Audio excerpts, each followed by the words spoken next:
संवेदा logistic आग प्रकरणी पोलिसांचा मोठा खुलासा। चोरी उघडकीस येऊ नये म्हणून कंपनीतील कामगारांनीच लावली होती गोदामाला आग।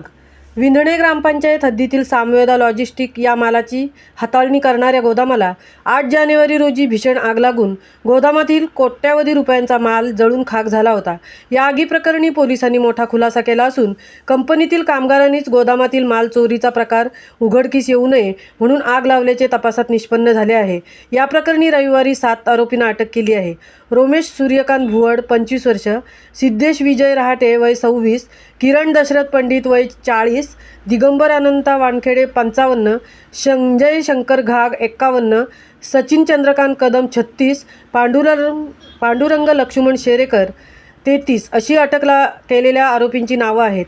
या आरोपींना आग लागण्याच्या 1 दिवस अगोदर गोदामात ठेवलेल्या 50 किलो वजनाच्या 1800 सुपारीच्या गोणींमधून 500 सुपारीच्या गोणींची चोरी केली होती।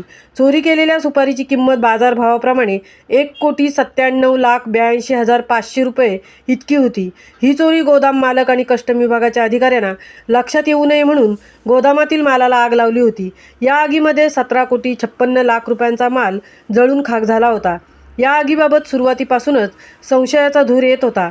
पोलिसांनी गोदामासमोर असलेल्या हॉटेलचे CCTV फुटेज तपासल्यानंतर आगीच्या वेळेस गोदामातील सुरक्षारक्षक आणि कामगार संशयीरित्या हालचाल करत असल्याचे दिसून आले होते।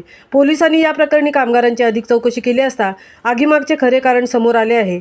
उरण पोलीस ठाण्याचे वरिष्ठ पोलीस निरीक्षक सतीश निकम, पोलीस निरीक्षक सूर्यकांत कांबळे, सहाय्यक पोलीस निरीक्षक गणेश शिंदे, अनिरुद्ध गिजे, शिवाजी हुलगे, उपनिरीक्षक चंद्रहार पाटील, सुशांत दुड्डे यांनी या प्रकरणाचा मोठ्या शिताफीने तपास करून आरोपींना अटक केली आहे। महामुंबईसह अनंत नारंगीकर, उरण।